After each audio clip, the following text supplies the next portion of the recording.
Semoga umat semua diberikan kesehatan dan diberikan semangat oleh Allah Subhanahu wa taala untuk tetap eh, memiliki ghirrah dalam menimba ilmu syariat. Ana Ummu Musa Rahil Amir Maretar insya Allah malam ini bertugas sebagai moderator. Eh, untuk mempersingkat waktu karena sudah lewat dari jadwalnya, Ana langsung serahkan kepada Ustazah Halidah Kudah. Tafadholi Ustazah.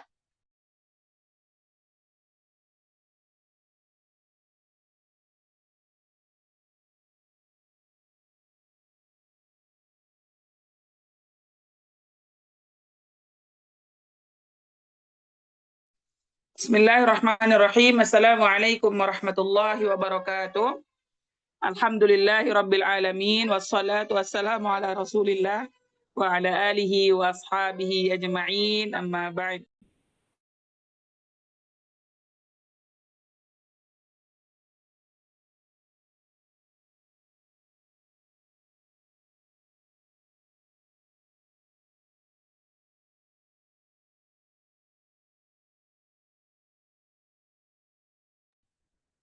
Innal hamdalillah nahmaduhu wa nasta'inuhu wa nastaghfiruh wa na'udzu billahi min syururi anfusina wa min sayyiati a'malina. Man yahdihillahu fala mudilla lah wa man yudlilhu fala hadiya lah. Asyhadu an la ilaha illallah wahdahu la syarika lah wa asyhadu anna Muhammadan abduhu wa rasuluhu la nabiyya ba'da amma ba'd. Allahumma anfa'na bima 'allamtana wa 'allimna ma yanfa'una wa zidna ilman. Alhamdulillahilladzi bi ni'matihi tatimmus shalihat. Hari ini kita bisa berkumpul dalam kajian parenting Raudatus Shalihat. Semoga Allah Azza wa Jal selalu memberikan kita nikmat sehat dan nikmat waktu luang untuk selalu berada di majelis ilmu, untuk selalu berkutat dengan ilmu dan menghabiskan hidup kita dengan ilmu insyaallah. Insyaallah hari ini kita akan membahas tentang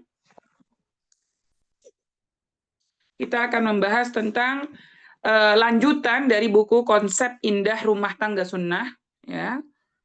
Insya Allah kita sudah sampai di akhir-akhir bab buku ini, ya, sudah pembahasan ke-7. Untuk yang baru bergabung dan ingin tahu tentang isi dari materi buku ini, bisa nanti klik link di YouTube, ya. Nanti ada linknya insya Allah karena YouTube-nya privat, ya. Insya Allah ta'ala. Baik, hari ini kita akan bahas tentang temanya adalah dia hanyalah manusia biasa. Ya, di sini dia adalah pasangan, ya, pasangan kita. Jadi ummahati fillah, ya, Ana ingin kita sama-sama di sini menaruh hati, menaruh diri untuk bermuhasabah, ya, bukan saling menyalahkan, tapi saling berintrospeksi, ya, saling melihat di sisi kita masing-masing. Bagaimana peranan kita sebagai pasangan? Apakah kita sudah menganggap bahwa pasangan kita adalah manusia biasa? Oh iya, berdasarkan dari tema ini, ya, dia hanyalah manusia biasa. Jadi kita tahu, ya, ini sebenarnya semua manusia tahu, tidak ada manusia yang sempurna. Setinggi apapun imannya, setinggi apapun takwanya, seluas apapun wawasannya dan ilmunya, dan sehebat apapun perjalanan hidupnya, maka tetap tidak ada manusia yang sempurna. Dan ini harus benar-benar kita fahami sebagai seorang muslimah, bahwa kita, pasangan kita adalah Bani Adam. Bani Adam ini terbiasa memiliki aib, biasa memiliki cacat, biasa memiliki kekurangan, dan biasa memiliki dosa. Dan cacat ini, aib ini, kekurangan ini, dan dosa ini adalah ketentuan dari Allah Azza wa Jalla. Ketentuan dari Allah Subhanahu wa Ta'ala kepada Bani Adam. Ya, jadi kecuali orang-orang yang memang dimaksumkan oleh Allah Azza wa Jalla seperti para nabi dan rasul. Jadi wajib kita imani bahwa kita semua di sini adalah Bani Adam yang biasa, memiliki dosa dan memiliki kekurangan. Dan di sini ya dalam hal berumah tangga ya makhluk Allah Subhanahu wa taala yang terbaik yaitu Rasulullah Shallallahu alaihi wasallam juga mengalami hal-hal yang manusiawi dengan istri-istrinya. Dan hikmah dari problematika rumah tangga beliau ini ya Shallallahu alaihi wasallam ini menjadi solusi dari Allah Azza wa Jal ya dan menjadi bimbingan bagi semua umatnya, segenap umatnya sampai hari kiamat nanti. Jadi jika kita punya rumah tangga dan memiliki problematika rumah tangga, maka kita wajib merujuk kepada syariat Islam. Wajib merujuk kepada Al-Quran wa Sunnah. Karena semua hal, semua materi dalam hidup kita itu sudah tertuang semua ilmunya dalam Al-Quran wa Sunnah. Maka kita tinggal merujuk, kita tinggal menjalankan tentang ilmu tersebut. Baik, kita masuk ke pemicu problematika dalam rumah tangga. Ini kita akan belajar tentang apa saja sebenarnya yang biasanya menjadi pemicu ya ada keretakan dalam rumah tangga tersebut. Baik, yang pertama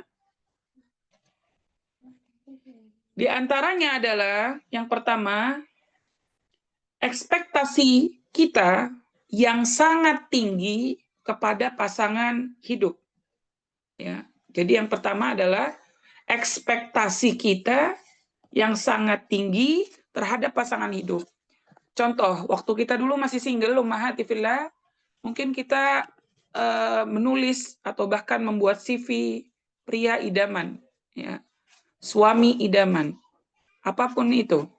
Kita akan menuliskan semua mimpi kita tentang suami kita. Nah, itu adalah ekspektasi. Nah, begitu juga para suami juga sama. Mereka memiliki ekspektasi kepada para istrinya.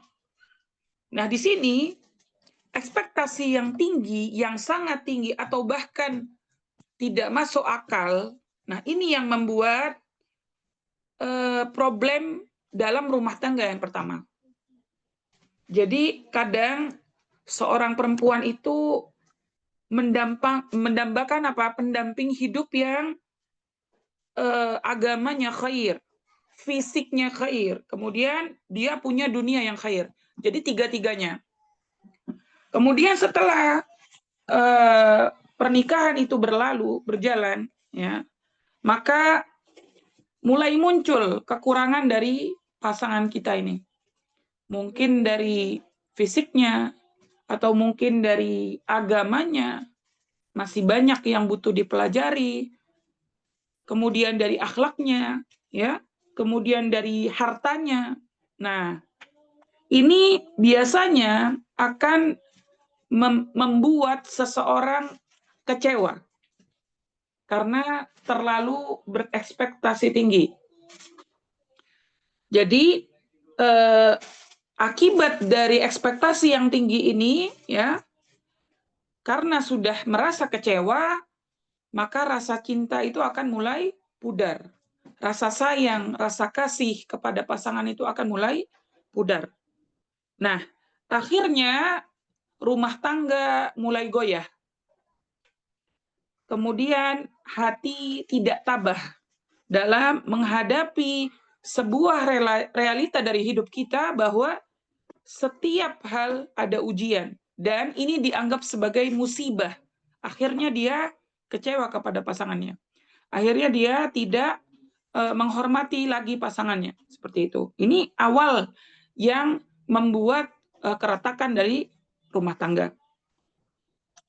Baik, di sini ya kita akan membahas tentang hadis wanita itu diciptakan dari tulang rusuk yang bengkok. Rasulullah Shallallahu Alaihi Wasallam jauh-jauh hari, ya, dari zaman beliau hingga saat ini mengingatkan dengan sabdanya, berilah wasiat kebaikan kepada untuk kaum wanita. Sebab wanita itu telah diciptakan dari tulang rusuk. Sesungguhnya sesuatu yang paling bengkok pada tulang rusuk adalah bagian paling atasnya. Jika engkau pergi untuk meluruskannya, maka engkau pasti mematahkannya. Dan jika engkau membiarkannya, maka dia akan selalu bengkok. Berilah wasiat kebaikan untuk kaum wanita. Ya, banyak sekali hadis tentang hal ini, namun Ana bacakan satu saja karena redaksinya mirip. Intinya di sini, ya, kita harus sadar tentang hakikat diri kita sendiri. Ya, wanita itu diciptakan dari tulang rusuk. Maka jika engkau meluruskannya, engkau akan mematahkannya. Maka bermudaralahnya dengannya. Engkau akan hidup bersamanya. Istausu bin nisa'i khairan. Nah, dari hadis, ya, di sini, ya, ada bahasa Arabnya istausu bin nisa'in khairan. Ada beberapa penafsiran. Yang pertama, hendaklah kalian saling berwasiat dengan kaum wanita. Ya. Jadi ada kewajiban, ya, ada hal yang sangat urgent yang harus dilakukan oleh para suami adalah apa? Berwasiat kepada kaum wanita. Kaum wanita di sekitarnya, istrinya, ibunya, anaknya, ya. Dan tanggung jawab mereka. Jadi kita ini butuh diberikan nasihat, butuh diberikan wasiat oleh para suami kita. Kemudian yang kedua, carilah wasiat dari diri kalian sendiri tentang hak wanita. Atau carilah wasiat dari orang selain kalian tentang wanita. Ya. Seperti seseorang yang menjenguk orang sakit, maka disunnahkan baginya menganjurkannya membuat wasiat. Sementara wasiat dengan wanita lebih ditekankan lagi. Karena mereka lemah dan memerlukan seseorang yang mengurusi mereka. Jadi ummahati fillah, ini hal yang harus kita sadari terlebih dahulu. Bahwa kita adalah makhluk yang Allah ciptakan, memiliki kekurangan. Ya, kita ini lemah. Kita ini terbuat dari tulang rusuk yang bengkok. Makanya banyak hal mudarat yang sering kita lakukan tanpa kita sadari. Terutama kepada pasangan kita. Kemudian yang ketiga, tafsiran dari hadis-hadis ini adalah terimalah wasiatku tentang kaum wanita dan amalkanlah. Bersikaplah lembut kepada mereka dan perbaguslah dalam bergaul dengan mereka. Syekh Al-Utsaimin rahimahullah dalam kitabnya menjelaskan, ini sangat penting sekali ummahat, harus kita pahami, ya. Dikarenakan kaum wanita adalah orang-orang yang kurang akalnya. Ya, jadi kita ini memiliki kekurangan akal. Kemudian kurang pada agamanya, ya. Kemudian kurang cara berpikirnya dan kurang dalam segala urusannya. Karena mereka diciptakan dari tulang rusuk. Nah, di sini, ya, kalimat sesuatu yang paling bengkok pada tulang rusuk adalah paling atasnya, maknanya adalah bagian paling bengkok dari seorang wanita itu adalah ummahati fillah, bagian kepala. Dan di sini adalah lisan. Lisannya dan kepalanya yang ada padanya lisan. Dan dari lisan ini, ya, biasanya muncul hal-hal yang menyakitkan. Jadi ini hakikat dari kebengkokan seorang wanita. Dari lisan. Ya, mayoritas itu dari lisan. Seperti itu.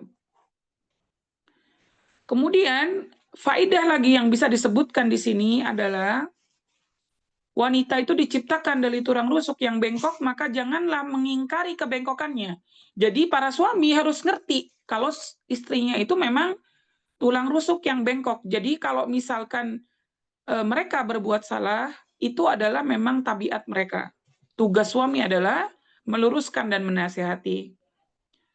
Seperti itu. Jadi ada dua opsi dalam hadis ini. Yang pertama, suami meminta sang istri meninggalkan kebengkokannya, atau suami yang idealis. Jadi mereka pengen istrinya tuh lurus, ya, nggak boleh bengkok. Maka konsekuensinya adalah ketika tulang rusuk itu dipaksa untuk tulang rusuk yang bengkok ini dipaksa untuk lurus, maka dia akan patah.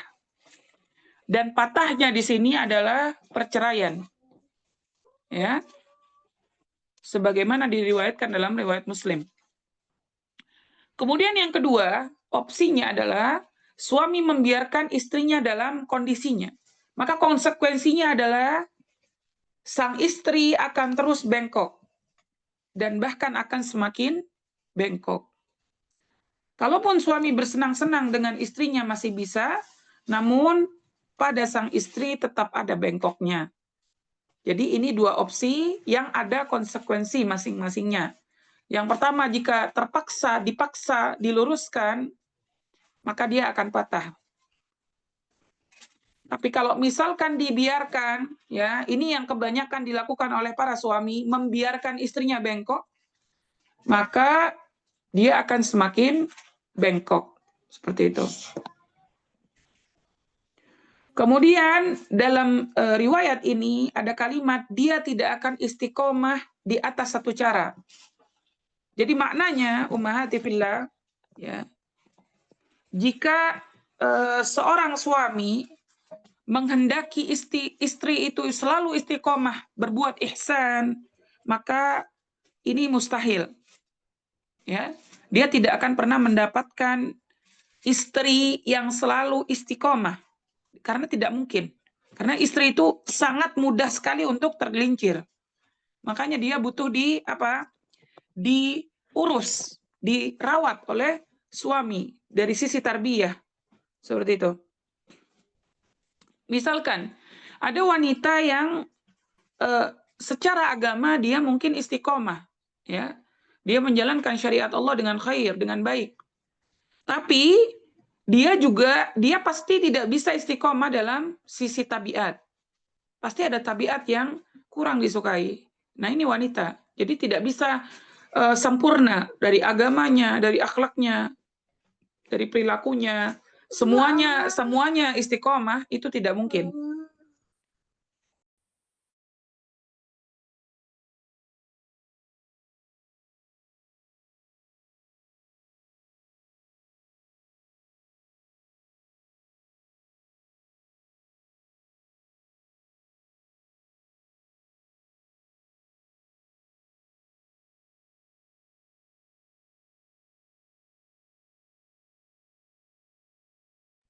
Baik, kita lanjutkan. Jadi wanita ini ummahati fillah memiliki tabiat seseorang yang kurang, ya. Jadi wanita itu masyhurnya, ya, semuanya itu kurang memenuhi ekspektasi dari suaminya. Jadi bukan hanya istri yang berekspektasi, tapi suami itu juga berekspektasi kepada seorang istri. Maka jika suami berekspektasi terlalu tinggi kepada istri, maka dia akan menemui kekecewaan di sini. Karena memang istri itu orang atau makhluk yang memiliki banyak kekurangan, ya, seperti itu. Maka dalam hadis yang sudah diuraikan tadi, Rasul SAW memberikan kaidah apa? Dalam meluruskan seorang wanita, yaitu dengan sifat rifq, sifat kelembutan, sikap yang lunak, ya, dan mudarah, ya, sebagaimana pada hadis Samurah bin Jundub radhiyallahu anhu, dan juga diisyaratkan dari kata khair pada sabda beliau, istausu bin nisa'i khairan. Nah, di sini al-mudarah, ya, maknanya dari Al-Hafidz Ibnu Hajar rahimahullah, ini di sini dimaknakan apa? Al-mujamalah. Jadi bersikap bagus. Suami ini bersikap bagus kepada istrinya. Kemudian al-mulayanah, bersikap lembut atau lunak. Nah, ini kunci atau cara meluruskan kebengkokan seorang istri. Walaupun nggak mungkin lurus banget gitu ya, tapi setidaknya ada perbaikan-perbaikan yang dilakukan oleh istrinya, yaitu dengan cara yang ini, ya, al-mudarah tadi, ya, dengan cara bersikap bagus dan lembut. Kemudian bentuk mudarah yang lain adalah tidak berlebihan dalam upaya meluruskannya, ya, jadi pelan-pelan. Karena kalau para suami ini berlebihan dalam meluruskan istrinya, maka akan patah. Namun, ya, juga tidak membiarkannya, ya udahlah, gitu ya. Jadi kebanyakan para suami itu kalau dia merasa istrinya dominan atau istrinya menguasai rumah tangga itu, maka mereka memilih untuk membiarkannya. Nah, ini yang salah juga. Ini tidak boleh. Tanpa upaya meluruskan. Karena yang terjadi adalah istri ini akan semakin bengkok. Seperti itu. Baik. Kemudian faedah dari hadis ini, ya, yang bisa kita ambil adalah yang pertama, anjuran bersikap mudarah untuk menarik simpati dan melembutkan hati dia. Jadi cara menarik simpati istri dan melembutkan hatinya adalah dengan mudarah. Kemudian yang kedua, menyiasati kondisi tabiat wanita dengan cara memaafkan, memaklumi keadaan mereka, dan bersabar atas kekurangannya.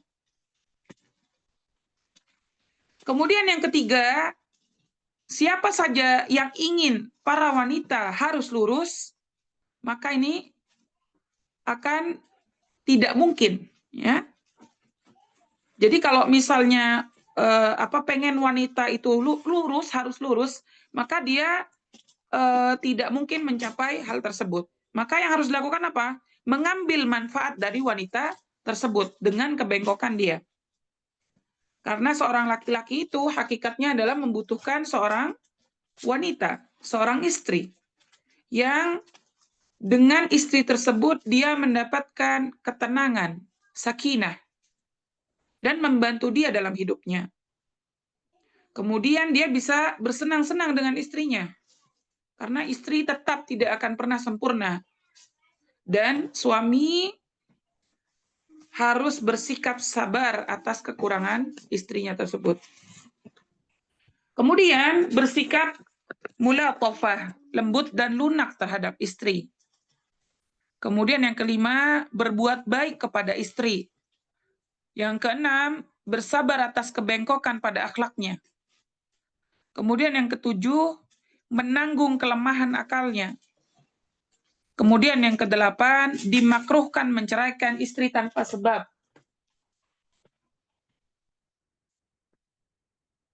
Kemudian yang kesembilan, tidak berekspektasi terlalu tinggi untuk keistiqomahan seorang istri. Nah, ini ya. Jadi ini faedah dari hadis-hadis yang tadi Ana sampaikan.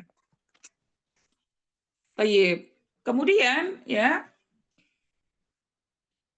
bimbingan Islam dalam hal ini ya, Syekh Al-Utsaimin rahimahullah menjelaskan, ya, ada bimbingan dari Rasulullah Shallallahu alaihi wasallam bagi seseorang dalam berumah tangga dengan istrinya, yaitu sejatinya suami wajib ya memaafkan atau memaklumi kekurangan istrinya dan melakukan apapun yang dimudahkan. Sebagaimana firman Allah Azza wa Jalla, "Khudhil afwa", ambillah pemaafan. Maksudnya apa yang dimaklumi dan yang mudah dari tabiat orang tersebut. Wa'mur bil 'urfi wa'rid 'anil jahilin.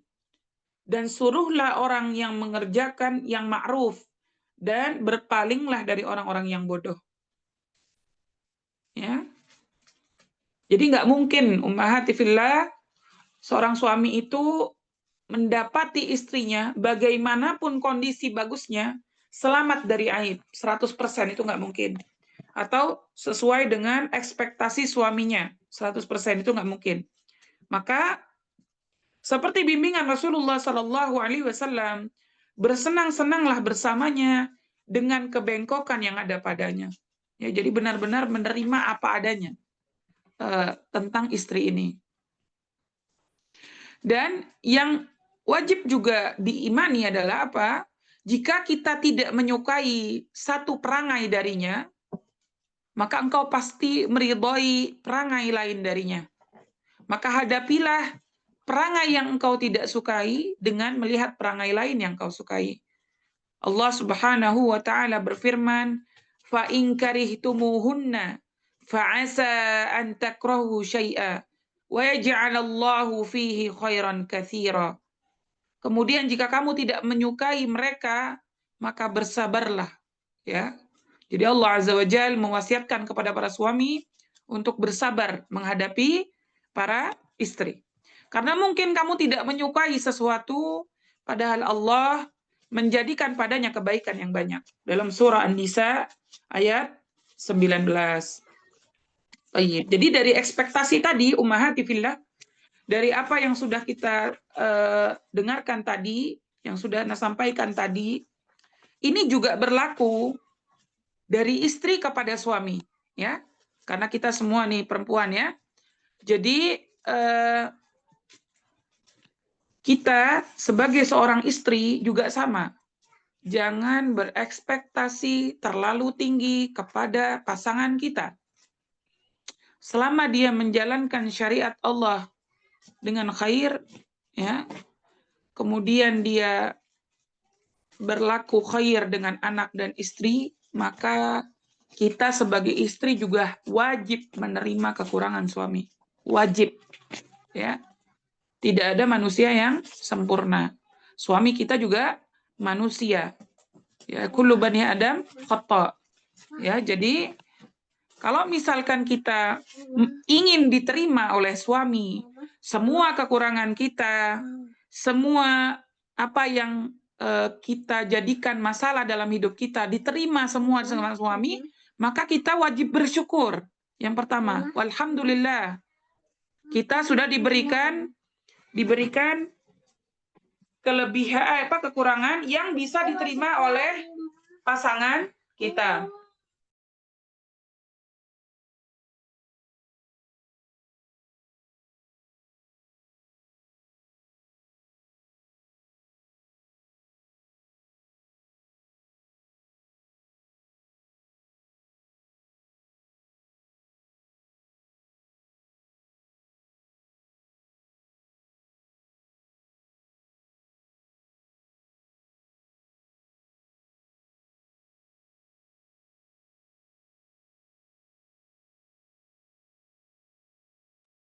Ya, jadi jangan sampai kita melakukan kezaliman, ya. Kita meminta suami untuk menerima semua kekurangan kita, namun kita tidak mau menerima kekurangan suami. Ya, jangan sampai seperti ini. Ini tidak sadar, tanpa kita sadari, tanpa kita tanpa kita sadari setiap harinya kita melakukan kezaliman kepada seorang suami. Maka ini yang tidak diperbolehkan dalam Islam. Kita harus adil, ya. Kita kepada pasangan kita harus adil. Kalau mereka bisa menerima kekurangan kita, ya, apa yang kita miliki, kelemahan kita, kekurangan akal kita, maka kita juga harus begitu kepada suami kita. Ya, jangan hanya ingin dimengerti tapi tidak mau mengerti orang lain, terutama pasangan hidup kita. Orang yang terus mendampingi kita, maka kita harus memberikan keluasan hati, ya, maaf yang banyak. Jadi kita harus menjadi istri-istri yang mampu untuk menerima kekurangan suami kita dengan lapang dada, dengan keikhlasan, bukan bukan dengan tekanan, ya, bukan dengan kegundahan, kekecewaan, dan itu terus-menerus dipupuk. Maka ini akan menjadi bom waktu dalam rumah tangga kita. Karena kita sejatinya ingin mencari sakinah, mawaddah warahmah, bukan ingin membanding-bandingkan dengan suami orang lain, pasangan orang lain, atau bahkan membanding-bandingkan dengan diri kita misalnya. Tidak perlu, ya. Yang kita cari adalah ketenangan dalam hidup. Maka ketenangan ini bisa diwujudkan dengan saling mengerti, saling menerima. Jadi bukan hanya kita ingin dimengerti dan ingin diterima, namun kita tidak mau mengerti dan menerima pasangan kita. Nah, ini bentuk kezaliman. Ini bentuk kejahatan yang kita tidak sadari. Ya.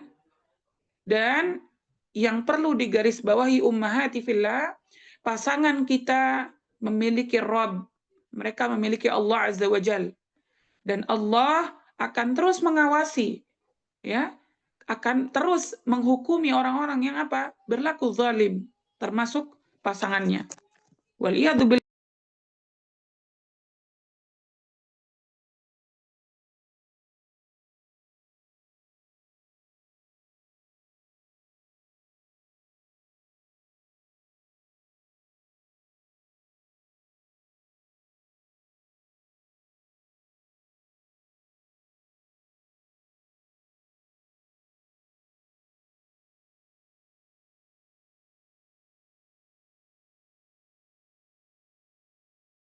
Apa tadi anak keluar ya? Baik, kita lanjutkan. Yang pertama tadi ekspektasi terlalu tinggi. Kemudian yang kedua, ya, yang biasanya memicu ada problematika dalam rumah tangga adalah hak-hak pasangan suami istri yang diabaikan atau disia-siakan, ya. Di sini ya kita akan pelajari tentang nusyuz. Nusyuz, mungkin sering dengar ya. Di sini pengertiannya ya. Ini adalah sebab utama pemicu keretakan rumah tangga dan memunculkan banyak masalah. Nah, di sini Asy-Syaikh Al-Utsaimin rahimahullah dalam bukunya yang berjudul Huquq Da'at Ilaiha Al-Fitrah halaman 22 ketika berbicara tentang hak-hak pasutri menyatakan kapan saja masing-masing dari suami istri menunaikan kewajibannya memenuhi hak pasangan, maka kehidupan mereka berdua akan bahagia dan rumah tangga akan langgeng. Nah, ini ya. Ini bisa jadi barometer kita sebagai pasutri. Jadi, jika pasutri menjalankan kewajibannya memenuhi hak pasangannya, maka kehidupan rumah tangganya akan bahagia, akan awet, akan langgeng, ya. Dan jika kondisi ini terbalik, maka akan pasti terjadi pertikaian dan pasti akan terjadi perselisihan dan kehidupan mereka berdua akan sengsara. Waliyadzubillah. Nah, di sini dalam fikih Islam problem semacam ini disebut dengan nusyuz, ya, nusyuz. Maka hakikat dari nusyuz adalah masing-masing dari pasangan suami istri ini menolak untuk menunaikan hak pasangannya. Nah, ini yang sering kita jumpai atau bahkan mungkin kita lakukan. Dan nusyuz ini bisa terjadi dari istri atau dari suaminya. Jadi di antara keduanya. Baik. Kita akan bahas tentang nusyuz dari istri. Istri yang nusyuz, ya ummahat fillah, adalah istri yang tidak menaati suaminya. Kemudian istri yang berpaling dan membenci suaminya. Kemudian durhaka kepada suaminya dengan ucapannya, dengan perbuatannya, ya. Dia tidak menaruh ta'zim kepada suaminya. Dia tidak menghormati suaminya. Dia tidak menghargai suaminya. Kemudian dia tidak memberikan hak suaminya, yaitu apa? Melayaninya, ya. Terkait makannya, minumnya, tidurnya, kemudian hubungannya, semua tidak diurus. Karena kebanyakan dari para istri ini ketika memiliki seorang anak, maka dia lupa dia memiliki suami. Ya, ini yang sering kita jumpai. Bahkan kita sendiri melakukannya. Contoh sederhana yang sering kita lakukan mungkin kita tidak sadari adalah kita memberikan air minum kepada anak kita sebelum suami.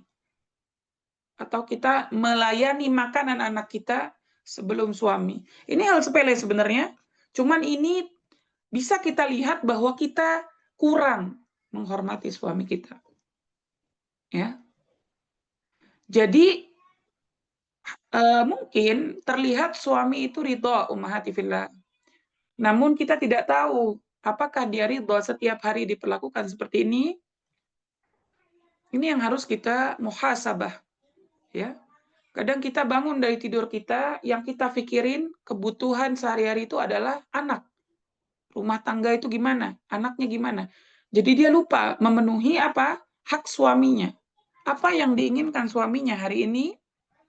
Apa yang harus kita berikan kepada suami kita hari ini yang sering terlewat. Nah, ini nusyuz yang tidak disadari oleh kita. Maka kita sebagai seorang istri wajib untuk bertaubat kepada Allah Azza wa Jalla dan memohon maaf kepada suami. Menunaikan hak suami ini ummahati fillah harus kita lakukan setiap hari. Jadi bukan cuman kalau kita ingat saja. Atau bukan kalau kita habis dengerin dakwah aja, tapi setiap detik, ya, ketika kita melihat suami kita, maka tunaikan hak dia, tanyakan apa kebutuhannya, ya. Seberapa sering kita sebagai seorang istri menanyakan kebutuhan suami kita? Ini yang harus kita lakukan sebagai seorang istri. Maka ini adalah nusyuz, kita melalaikan hak pasangan kita. Kadang karena kita sudah berekspektasi tinggi kepada suami kita tidak tercapai, akhirnya kita membenci dia. Akhirnya kita kecewa kepada dia dan akhirnya kita tidak melayaninya. Nah, ini adalah bentuk nusyuz. Nusyuz seperti ini adalah kezaliman. Karena tadi yang Anda sebutkan, suami kita memiliki Rabb, Allah Azza wa Jalla. Dan Allah melihat bahwa hambanya dizalimi oleh hamba yang lain. Na'udzubillah, jangan sampai kenikmatan yang selama ini kita miliki dalam rumah tangga kita, ya, kita memiliki suami, kita memiliki anak, Allah cabut keberkahan tersebut karena perilaku kita yang nusyuz tadi, yang kita tidak sadari, ya.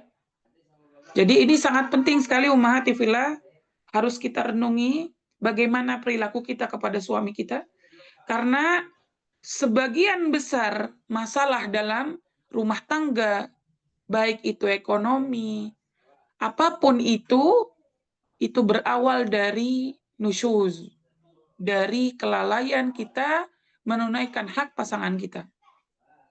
Dari misalnya anak yang tidak bisa diatur, ya, durhaka, kemudian masalah hidup yang lain yang menimpa kita nih sebagai seorang istri, maka kita harus muhasabah. Yang pertama, bagaimana hubungan kita dengan Allah Azza wa Jalla. Yang kedua, bagaimana hubungan kita dengan suami. Apakah kita menunaikan hak dia seumur hidup kita ini, yang sudah menikah dengannya ini? Ini yang harus kita jadikan muhasabah. Ya. Jangan sibuk menuding kesalahan orang lain, tapi sibuklah menghisap diri sendiri. Ya, terutama kita sebagai seorang wanita yang memiliki lemah akal, lemah iman, lemah agama, maka harus lebih sering bermuhasabah. Ya. Dan hasil dari bermuhasabah adalah apa? Taubatan nasuha, memperbaiki diri dan mengupgrade diri sebagai istri yang salihah. Bukan apa? Hanya memvalidasi. Ya, kebanyakan dari kita hanya gini, oh iya ya saya kurang, tapi setelah itu selesai, hilang. Tidak ditunaikan lagi haknya, maka kezalimannya semakin tinggi. Nah, ini bentuk nusyuz yang sering kita lakukan tanpa kita sadari. Ana nggak bilang kita sadar Ustazah melakukan nusyuz. Mungkin kebanyakan enggak ya. Karena mungkin melihatnya anak lebih butuh kita daripada suami. Nah, ini ya, ini pandangan yang keliru. Yang harus didahulukan itu seorang suami. Apapun itu, dalam kondisi apapun, ummahat. Dalam kondisi apapun, yang wajib didahulukan adalah seorang suami, bukan anak. Ya, ini memang berat. Ana nggak bilang sahlan, karena Ana juga punya anak ya. Tapi Ini yang diajarkan oleh syariat kita. Ini yang diajarkan oleh agama Islam. Yang wajib kita perhatikan haknya pertama adalah seorang suami. Bagaimana kondisi dia hari ini, bagaimana hatinya, bagaimana penampilannya, bagaimana perutnya, bagaimana kebutuhan biologisnya, apakah sudah terpenuhi, baru kita memikirkan anak. Ini yang harus kita lakukan setiap hari. Kemudian apa? Kita meminta maaf kepada dia setiap hari. Ini perlu dilakukan. Untuk apa? Kita terus bisa bermuhasabah dan memperbaiki diri menjadi istri yang salihah. Dengan kelembutan yang kita lakukan kepada suami ini, maka insya Allah sakinah, mawaddah, warahmah itu akan turun dalam rumah tangga kita. Nah ini, jadi ini penting. Nusyuz ini harus kita pahami, ya. Jadi ucapan, perbuatan kita, kemudian kita berpaling dari suami, membencinya, bahkan durhaka, atau apalagi tidak menunaikan hak-haknya, ini disebut dengan nusyuz. Maka ketika ada perilaku seperti ini, Allah Subhanahu wa taala dalam Al-Qur'anul Karim telah menjelaskan bagaimana solusinya. Ya, bisa antum perhatikan dalam surah An-Nisa ayat 34-35, wallati takhafuna nushuzahunna fa'idhuhunna wahjuruhunna fil madaji'. Wanita-wanita yang kamu khawatirkan nusyuznya, maka nasihatilah mereka. Pisahkanlah mereka di tempat tidur mereka. Kemudian wadribuhun, dan pukullah mereka. Ini Allah Subhanahu wa taala yang nyuruh semangat. Kemudian fa'in ata'nakum fala tabghu 'alaihinna sabila. Kemudian jika mereka menaatimu, janganlah kamu mencari-cari jalan untuk menyusahkannya. Innallaha kana 'aliyan kabira. Sesungguhnya Allah Maha Tinggi lagi Maha Besar. Ya, ini cara mengatasi, ya, solusinya tentang wanita yang melakukan nusyuz. Wa in khiftum shiqaqa bainihima fab'athu hakaman min ahlihi wa hakaman min ahliha yurida islahan yuwaffiqillahu bainahuma innallaha kana aliman khabira.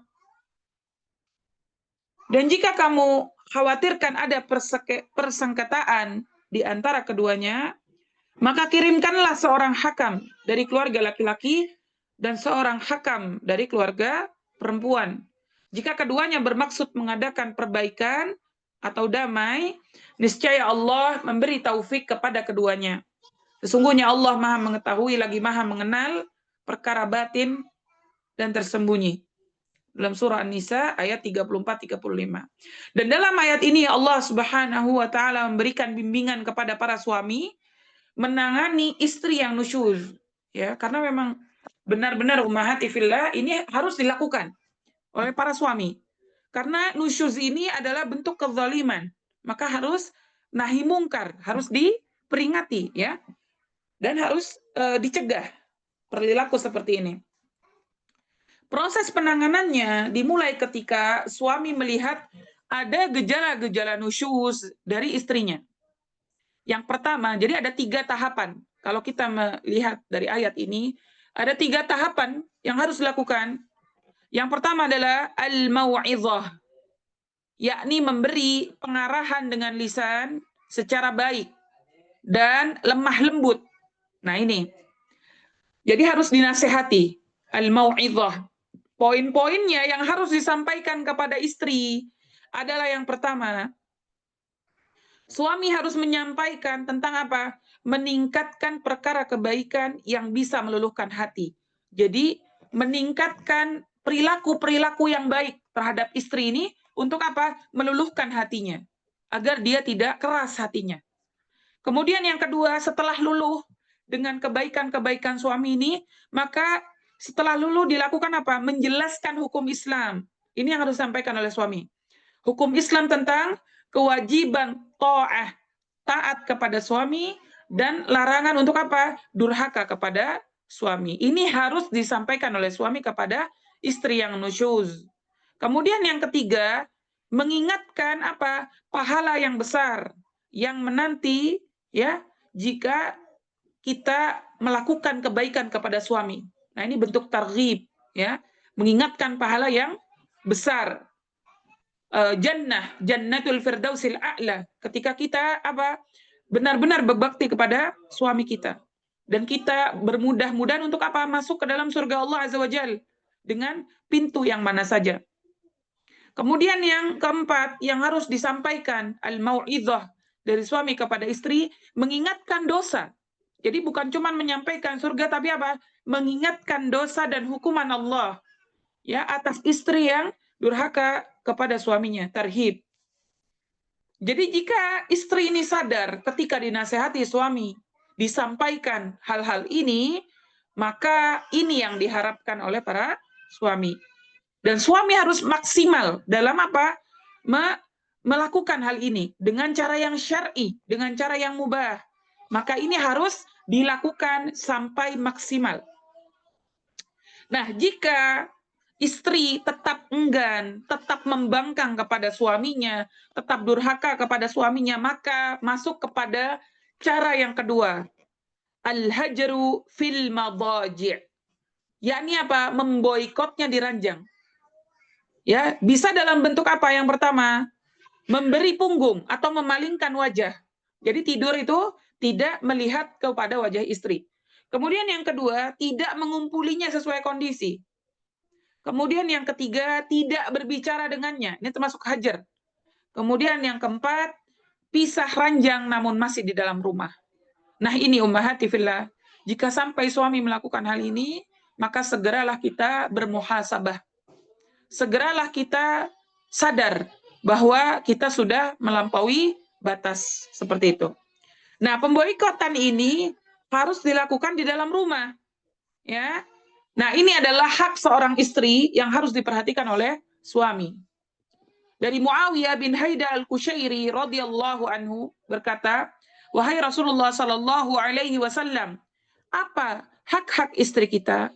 Beliau menjawab, "An tut'imaha idza tu'imta wa taksuha idza tasaita awik tasabta wa la tadribil wajha wala tuqabbih wala tahjur illa fil bait."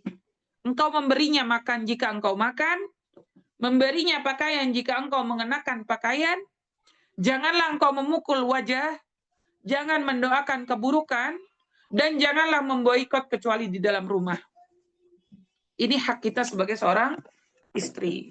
Nah, jika tujuan ini telah tercapai dan istri kembali taat, maka ini yang diharapkan oleh hasil dari hajar ini.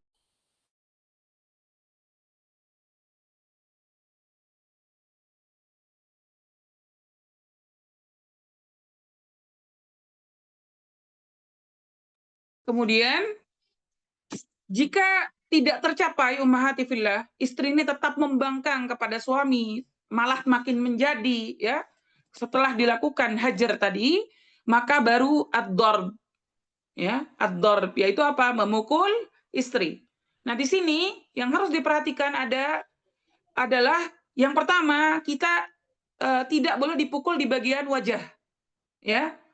Bagaimana dijelaskan di hadis yang tadi, maka termasuk di dalamnya adalah bagian yang membahayakan, seperti dada misalnya, dan semisalnya, yang bahaya, yang memiliki efek buruk gitu ya.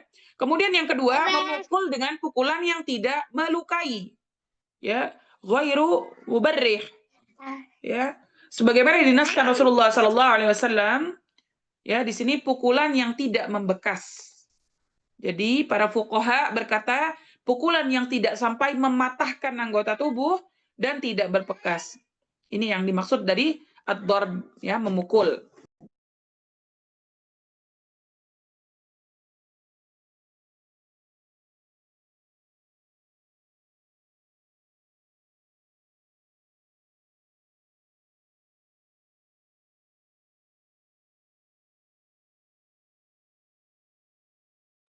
Baik.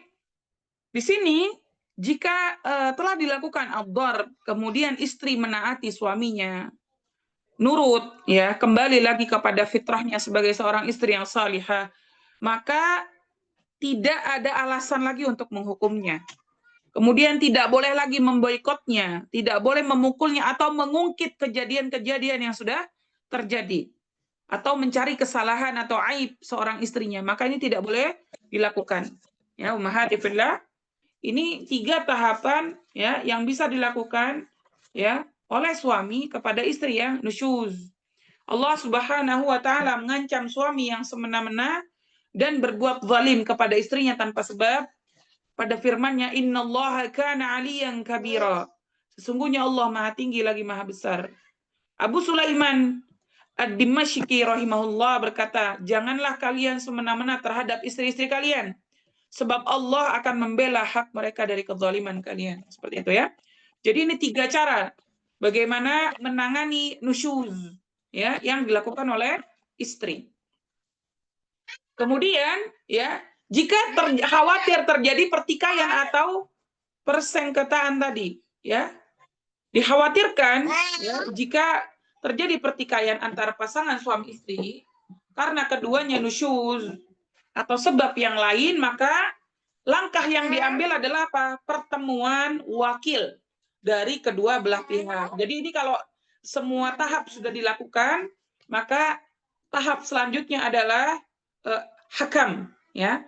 Pihak suami dan istri ini masing-masing menunjuk seorang hakam. Nah, hakam ini di sini memiliki ketentuan, ya, aturan. Yang pertama laki-laki. Ya, seorang hakam di sini harus laki-laki. Kemudian apa? Mukallaf, akil, baligh. Kemudian yang ketiga muslim. Jadi nggak boleh orang kafir. Kemudian yang keempat adil. Kemudian yang kelima amanah dan terpercaya. Kemudian yang keenam mengerti dan memahami problematika yang terjadi pada pasangan suami istri tersebut. Kemudian yang terakhir ya adalah tahu kapan pasangan suami istri tersebut harus mempertahankan rumah tangga dan kapan pasangan suami istri tersebut harus berpisah. Jadi itu yang syarat menjadi seorang hakam, menjadi seorang hakim dari masalah suami istri tersebut. Nah, yang menunjuk hakam, yang menunjuk hakim ini adalah siapa? Penguasa atau pasangan tersebut. Ya. Seperti itu. Kemudian ya, tugas hakam. Ya, tugas hakam adalah mendengarkan dengan seksama dan adil keluhan pasangan suami istri tersebut. Kemudian yang kedua, memutuskan perkara secara syar'i dan adil. Jika yang salah adalah suami, maka dia dituntut meminta maaf dan menunaikan hak istri yang menjadi kewajibannya. Kemudian yang kedua, jika yang salah seorang istri, maka wajib dia taati meminta maaf dan menunaikan hak suami yang menjadi kewajibannya. Memutuskan yang terbaik untuk kemaslahatan pasangan tersebut. Jadi kaidahnya seorang hakam ini selama masih mungkin dan ada cara untuk damai dan mempertahankan bahtera rumah tangga, maka tidak boleh berpaling darinya. Kemudian yang keempat, apabila kondisinya sangat sulit dipertahankan, maka keputusan terbaik adalah perpisahan dengan cara baik-baik. Nah, di sini hakam punya wewenang untuk apa? Mempertahankan dan memisahkan pasutri ini. Jika dia utusan pasangan suami istri ini dengan kesepakatan ulama. Kalau dia utusan penguasa, maka jumhur ulama juga mengatakan dia juga punya wewenang tersebut. Nah, di sini ya, keputusan dari hakam ini tidak dipersyaratkan ridho. Jadi memutuskan walau hukuman itu tidak ridho. Mungkin salah satu pihak tidak ridho dengan keputusan tersebut, maka tetap harus diputuskan seperti itu. Nah, jika misalkan hakam dari kedua belah pihak ini berselisih, ya, misalnya akhirnya yang berselisih ini hakamnya, maka keputusan mereka tidak bisa dianggap seperti itu.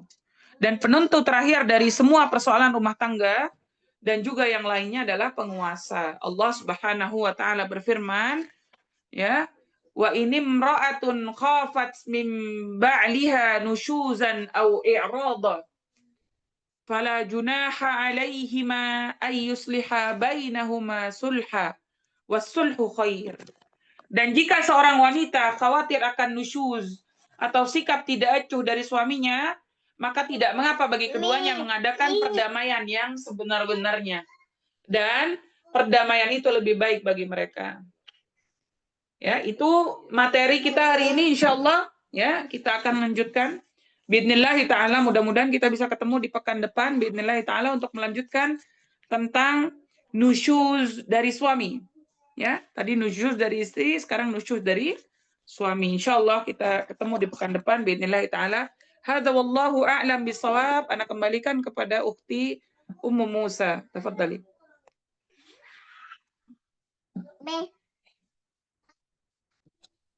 Baik, Masya Allah, jazakillah khairan, Ustazah Halidah Kudah atas materinya, Masya Allah sangat bermanfaat sekali untuk para muslimah, apalagi di zaman ini, di mana nilai-nilai kemuslimahan para wanita di zaman ini sudah mulai banyak luntur. Semoga ummahat yang hadir bisa menerima materi yang disampaikan oleh Ustazah. Selanjutnya, Ana lanjutkan ke sesi tanya-jawab. Silahkan kepada ummahat yang ingin bertanya sesuai dengan materi yang telah disampaikan oleh Ustazah. Boleh menuliskannya di kolom chat atau bertanya secara langsung, silakan raise hand dulu.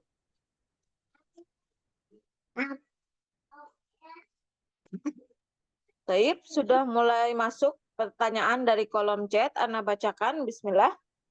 Assalamualaikum Ustazah, semoga Ustazah beserta keluarga selalu dalam perlindungan Allah Ta'ala. Amin ya Rabbal Alamin. Bismillah, izin bertanya Ustazah, Ana sebagai seorang istri sekaligus seorang ibu dari ketiga anak perempuan Ana. Dalam keseharian Ana selalu mengutamakan diri Ana terlebih dahulu. Misal dalam hal makan. Ana harus makan terlebih dahulu sebelum mengurus suami dan anak-anak, agar Ana memiliki tenaga lebih untuk mengurus semuanya. Baik mengurus suami dan anak-anak maupun dengan pekerjaan rumah yang tidak ada habisnya. Setelah Ana selesai makan, Ana baru menyediakan makan untuk suami dan anak-anak Ana. Apakah dengan mendahulukan diri Ana sendiri, Ana termasuk istri yang tidak menghormati suami, Ustazah? Jazakillah khairan wa barakallahu fiik untuk jawabannya. Silahkan Ustazah. Wa jazakillah khair wa barakallahu fiik. Masyaallah wa khawla. Semoga Allah jaga. Masya Allah, ini boleh ya, ini boleh dilakukan ya. Kita butuh tenaga ummahat ya untuk mengurus rumah tangga kita. Maka kita makan lebih dulu ini tidak masalah ya, karena bentuk tadi wasilah kita akan atau ingin atau sedang melakukan ibadah kepada Allah, yaitu apa? Mengurus suami dan anak-anak. Maka kita makan terlebih dahulu, kita menegakkan punggung kita ini untuk apa? Beribadah kepada Allah Azza wa Jalla. Maka ini diperbolehkan. Ini diperbolehkan, apalagi biasanya suami yang khair itu akan menyuruh suami istrinya untuk makan lebih dulu, karena dia tahu bahwa istrinya butuh tenaga lebih untuk mengurus dirinya dan anak-anaknya. Kayak gitu ya. Barakallahu fiik, Masya Allah.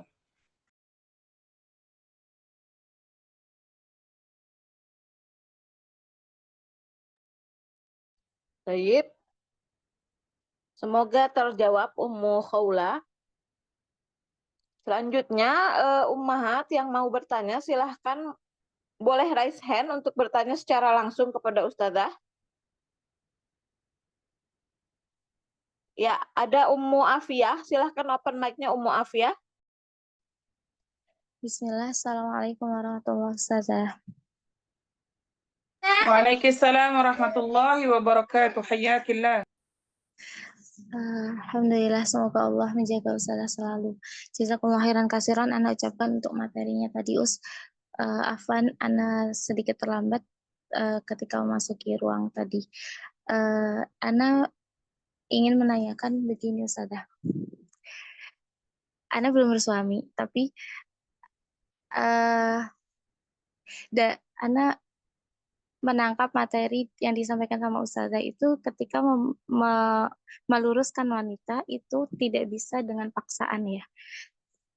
Namun bagaimana jika seandainya sesama perempuan? Jadi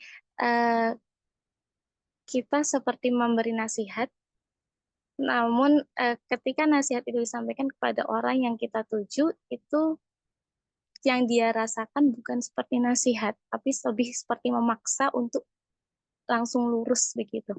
Mohon nasihatnya Ustazah yang seperti itu bagaimana? Jazakallah khairan katsiran.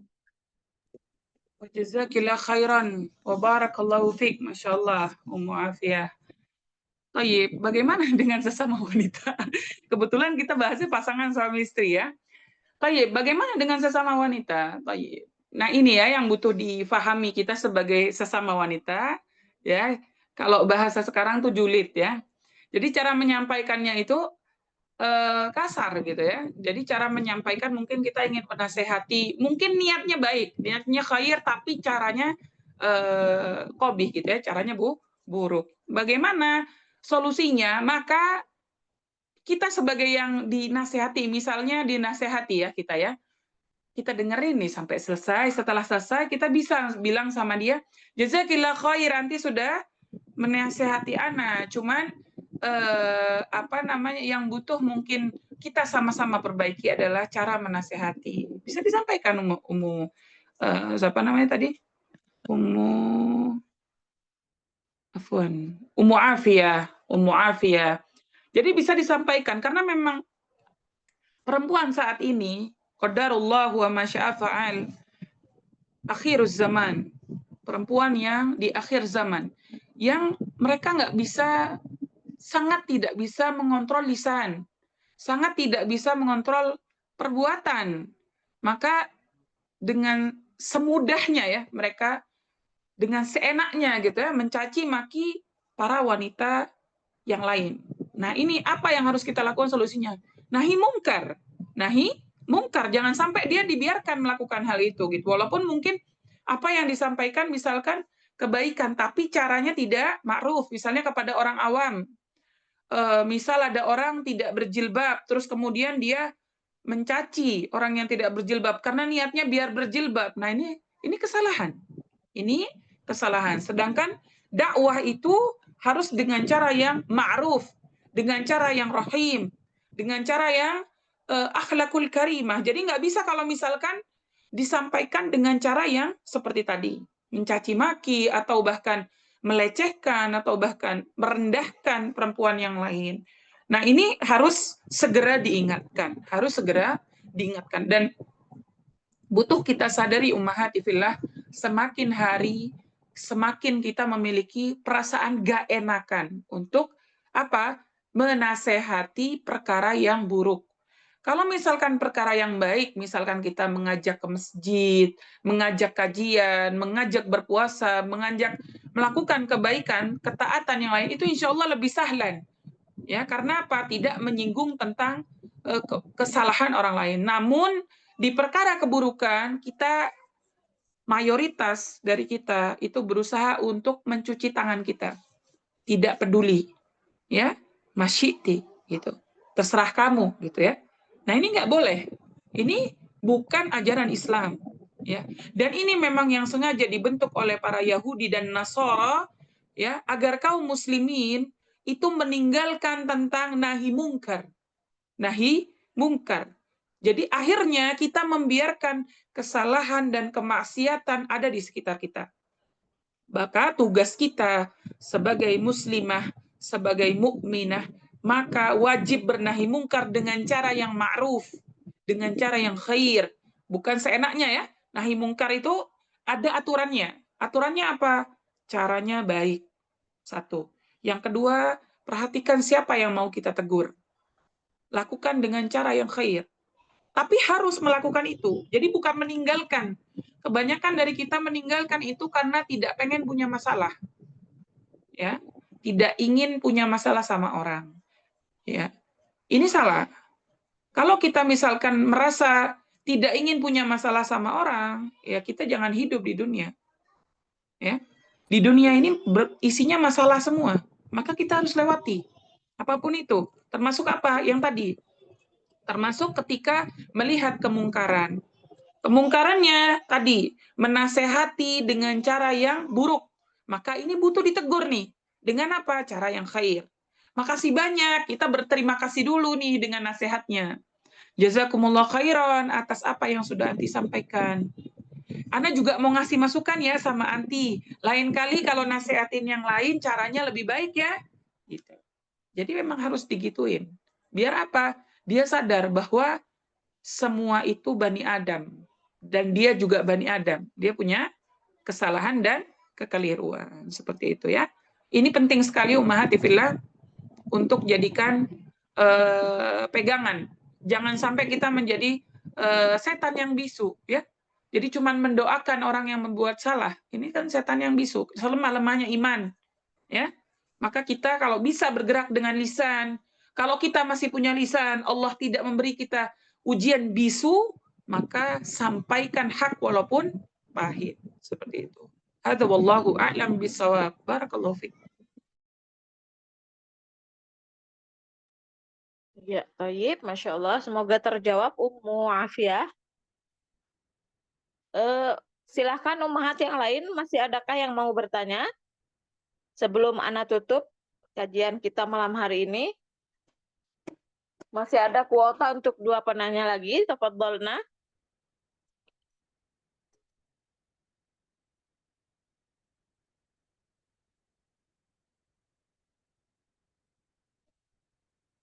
Masih adakah yang mau bertanya? Silahkan raise hand-nya.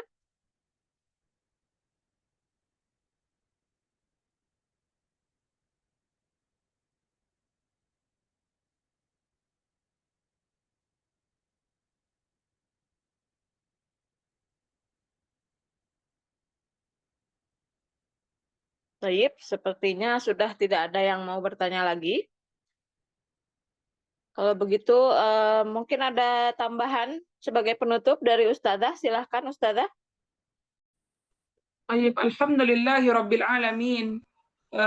Kegiatan hari ini, kajian hari ini, semoga Allah Azza wa Jal jadikan sebagai pemberat amal kepada kita, kemudian menjadikan kita mudah untuk melaksanakan syariat Allah Azza wa Jal, dan menjauhkan kita dari perilaku nusyuz, menjauhkan kita dari perkara-perkara yang dilarang oleh Allah Azza wa Jal, dan sebagai bekal kita untuk belajar, untuk terus belajar menjadi wanita salihah, untuk terus belajar menjadi istri yang salihah, ya. Jadi fokuskan diri kita sekarang, ya saat ini ummahati fillah, kepada apa? Perbaikan diri, kepada perbaikan hati. Jadi jangan fokus untuk memperbaiki orang lain, namun diri kita sendiri tidak diperbaiki. Karena kita manusia juga, kita pasti memiliki salah, setiap hari, setiap detik pasti ada kesalahan yang kita lakukan. Maka yang harus kita lakukan muhasabah dan terus upgrading, ya, upgrading kualitas diri kita dari yang berlumuran dosa menjadi orang-orang yang diridhoi oleh Allah Azza wa Jal dan masuk ke surga Allah Azza wa Jal dengan mudah. Ya, ini menjadi cita-cita kita semua. Semoga Allah kumpulkan kita semua dalam Jannatul Firdausil A'la biidznillah taala. Semoga Allah memberikan kemudahan kepada kita untuk terus memperbaiki diri dan memudahkan segala urusan kita biidznillah taala. Kemudian semoga Allah terus selamatkan kita dari perbuatan dosa dan maksiat, terutama dosa terhadap suami kita, dosa kepada keluarga kita, pasangan hidup kita, ya. Semoga Allah jaga kita biidznillah taala, dan semoga kita bisa hadir kembali di pertemuan pekan depan insyaallah biidznillah taala yang akan melanjutkan materi ini, dan insyaallah kita akan bahas materi ini sampai selesai biidznillah taala. Barakallahu fikunna jami'an. Nas'alullah salamatal afiyah. Insyaallah nakhtatim bidu'a kafaratul majlis. Subhanakallahumma wa bihamdik asyhadu an la ilaha illa anta astaghfiruka wa atubu ilaik.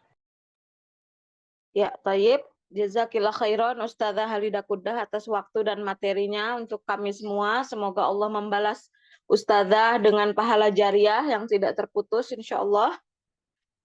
Dan ana ucapkan jazakumullah khairan kepada ummahat yang sudah bersemangat hadir malam hari ini, sudah menyempatkan waktunya untuk ikut duduk bersama-sama dengan kita di majelis ilmu kita. Semoga Allah mengganjar antuna dengan pahala yang sangat besar. Dan semoga Allah tetap memberikan antuna semua semangat dan ghirrah dalam menuntut ilmu agama. Insya Allah kita bertemu lagi di kajian-kajian kita berikutnya dengan pemateri-pemateri kita. Semoga Allah mudahkan kita semua untuk tetap hadir di kajian-kajian yang berikutnya. Ana mohon maaf jika ada kesalahan dan kekurangan dari Ana sebagai moderator di malam hari ini. Semoga Allah mengampuni Ana.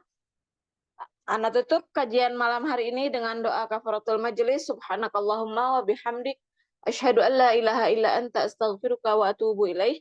Assalamualaikum warahmatullahi wabarakatuh.